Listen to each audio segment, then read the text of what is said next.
groovy.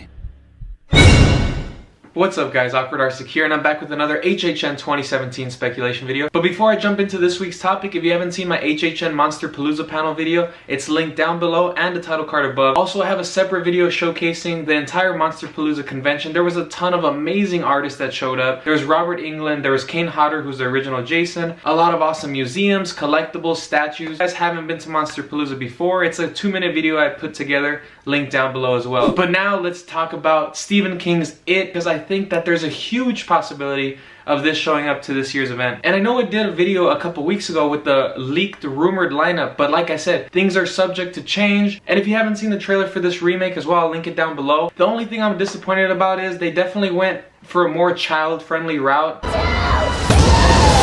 Okay, maybe they didn't. He's fucking terrifying, guys. There were some teaser pictures that they released a couple months ago, and he looked like he had, you know, a giant forehead with the receding hairline. And he does have a big forehead, but in the trailer, when he's in action, he looks terrifying. And I want to see Pennywise, this Pennywise, not the old school Pennywise, at Halloween Horror Nights. And some of you guys might be wondering, why not do the original at Horror Nights and then just see if this movie is successful? But I think it makes the most sense to base it off of the remake for a couple of reasons. First off, the trailer views. 200 million views in 24 hours is a big deal. John Murdy did tweet out a couple of weeks ago that he did consider the It movie, and that doesn't mean that he's not still doing it, but it is cool to see that he acknowledged the fans, saying that yes, he did think about doing it. But I think after they see the reception for the trailer, and then they also see the reception for the movie, which I think is gonna be great. It's directed by Andy Muschietti, who directed Mama. It's not the best horror movie out there. It is very eerie, and the actual Mama ghost is very creepy. There might have been a little too much CGI, but it is scary. And I think now with this director coming in, taking Pennywise over, there's no CGI. It's just Skarsgård's performance, who I think is going to be great. He's only 26 years old compared to Tim Curry, who was in his mid-40s, so it's a big difference. And you can definitely tell that this movie's taking a different approach. The original Pennywise, he'll slowly build up to his creep factor. So he'll try to lure people in, and then his teeth come out. And from the remake, at least from the trailer and the few seconds of footage we see, he just runs out. It's a darker movie, but it's kind of like taking that comparison of the Freddy Krueger from the originals, how he was more jokey. Then in the remake, which was a terrible movie, but the Freddy Krueger was more serious and dark and more grounded. And in all fairness, the original is a mini TV series. It was 3 hours long, the pacing was off, the budget was low, the cinematography, of course, none of that's gonna be perfect. Tim Curry's a legend. He was a fantastic Pennywise, but if we're gonna look at the overall package, you have a fantastic environment, a darker, more bleak household that was in the trailer. And like John always says, they're looking for 3 primary criteria when making a maze. You have environments, characters, and awareness.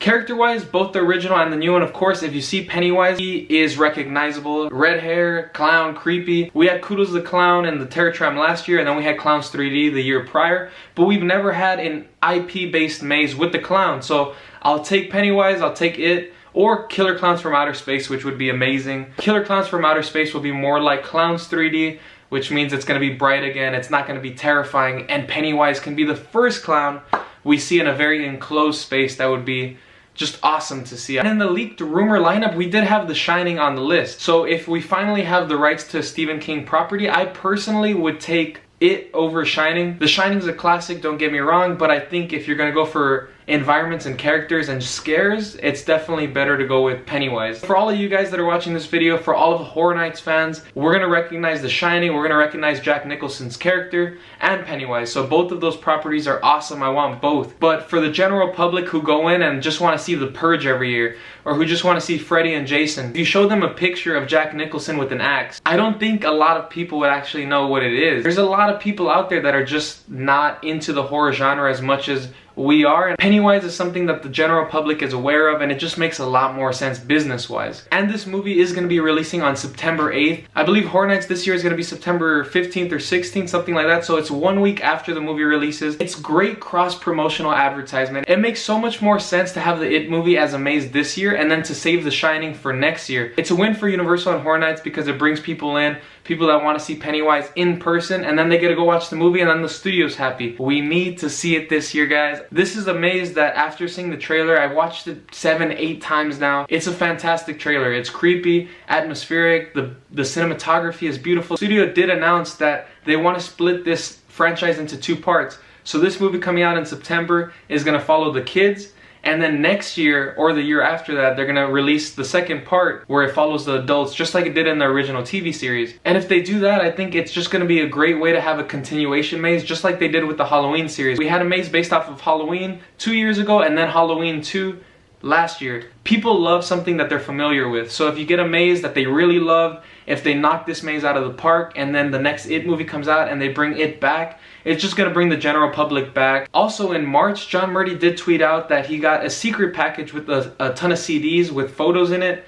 And who knows what that can be, but you know, one guess could be the studio sending him a ton of set photos, concept art, a lot of the things that they worked on the It movie. He always does pull images and he does a lot of visual research. When they do that cross-promotional advertisement, John says that they get original sculpts. They can use the mold so they can build the mask and the prosthetics. So guys, those are my thoughts on Stephen King's It remake. I love the trailer. I love the new direction they're taking, the darker tone, the creepier look of Pennywise. Let me know in the comment section down below, what do you guys want to see more, The Shining or It? And what do you think are the possibilities of this showing up this year? Let me know. Let's keep the conversation going because that's what it's all about. And thanks for watching. I'll see you guys next week. Bye.